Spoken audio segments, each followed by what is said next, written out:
In this video, we are going to discuss different types of linear programming problems.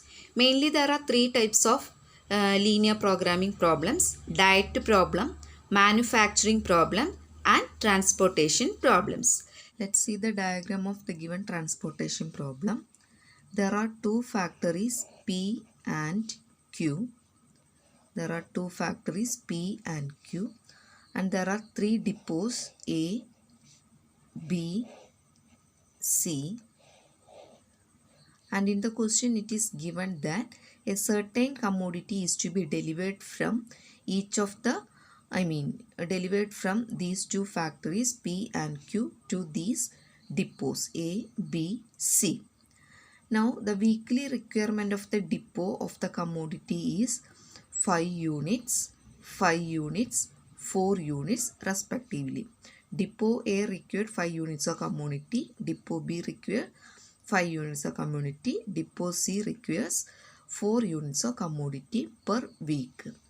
Now in factory P, the total units of commodity is 8, and in factory Q, total units of commodity is 6 units.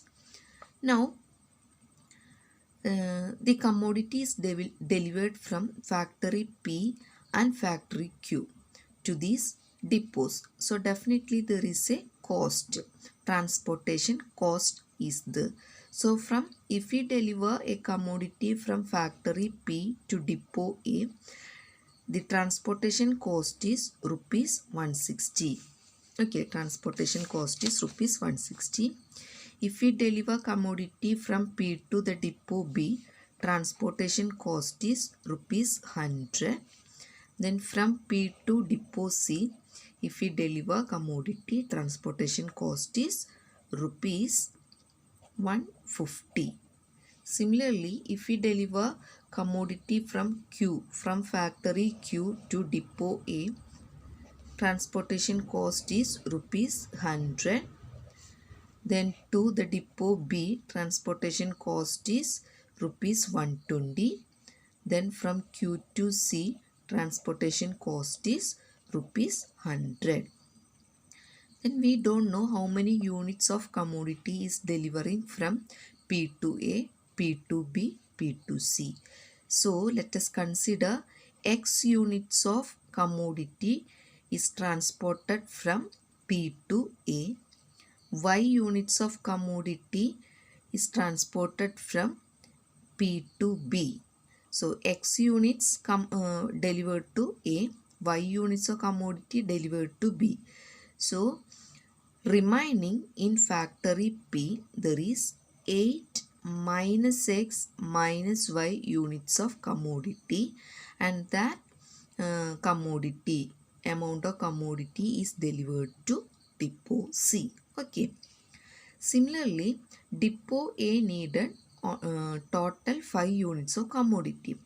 Already X unit of commodity delivered from factory P.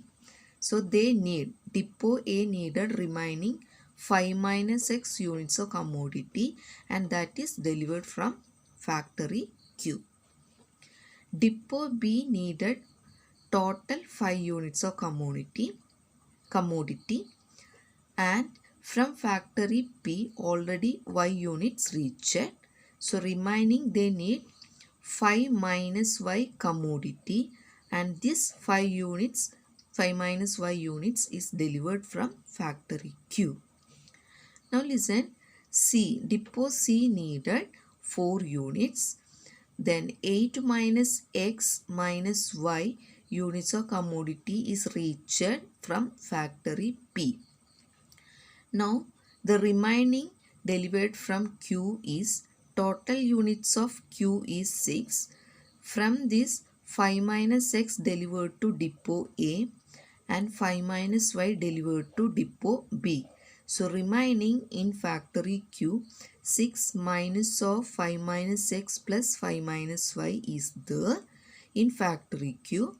This unit of commodity is delivered to C from factory Q. So this is the diagrammatic picture of the given transportation problem. So using these concepts, we need to form the linear function and the constraint. Okay, the respective constraints. So listen, this can be reduced as 6 minus 5 plus x minus 5 plus y, or this is x plus y minus 4. Okay, minus 10 plus 6, x plus y minus 4. So our question is, how many units should be transported from each factory to each depot A, B, C in order that the transportation cost is minimum. That's our question. Transportation cost is minimum. So our linear function is to minimize the transportation cost. Okay, transportation cost. So let us consider the transportation cost as Z. So from the figure, this can be written as, here transportation cost is 160 rupees per unit. So total x units are there.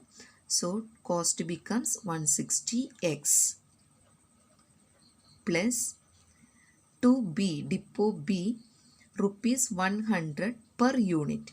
So total units delivered from P to B is Y. So what is the total cost? 100 Y. Now rupees 150 per unit from P to C. So from factory P, 8 minus x minus y units delivered. So to delivering this amount, this quantity, cost becomes 150 into 8 minus x minus y. Similarly, from factory Q, rupees 100 is the transportation cost per unit. So from factory Q, 5 minus x units delivered.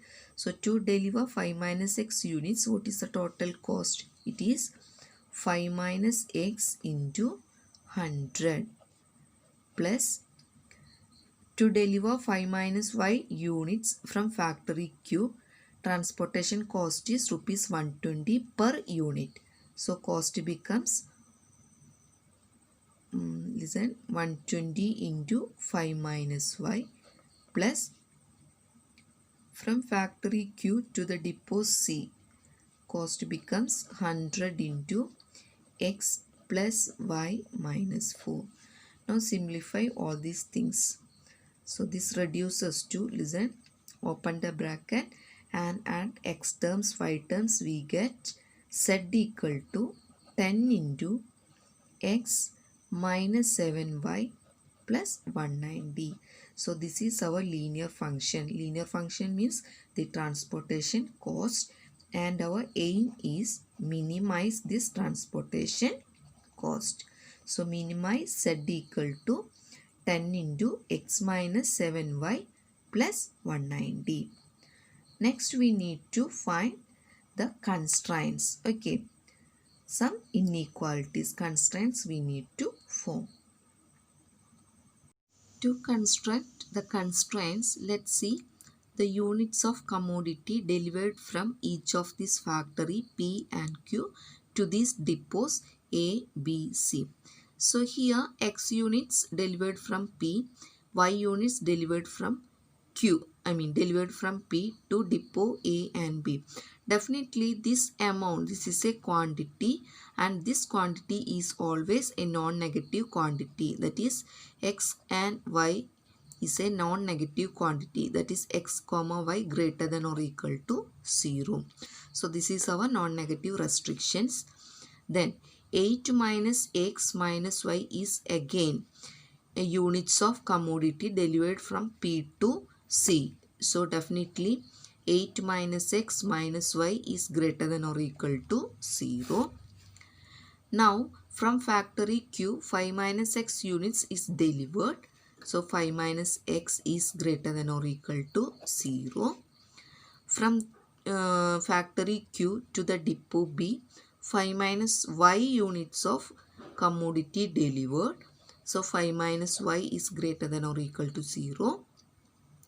Finally, from factory Q, x plus y minus 4 units of commodity delivered. So this quantity is always greater than or equal to 0.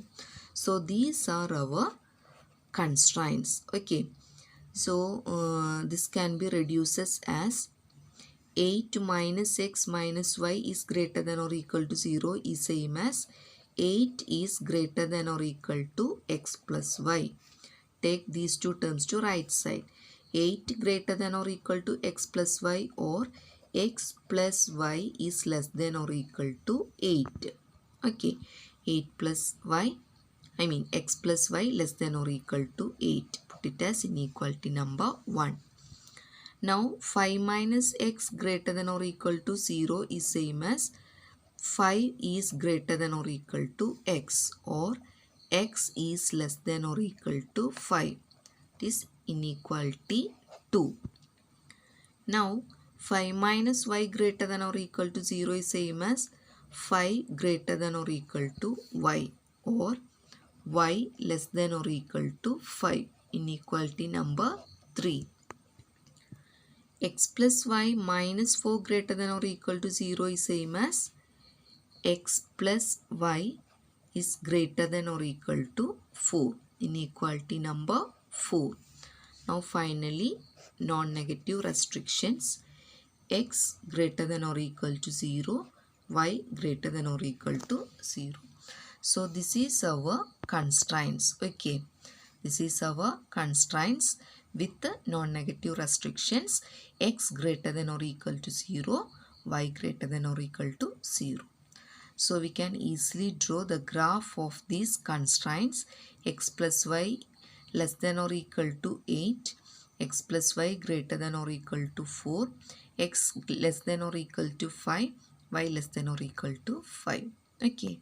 So listen, inequality 1 and inequality 4 is a straight line because this is a linear expression in two variables. Now x less than or equal to 5, y less than or equal to 5. That is x equal to 5, y equal to 5.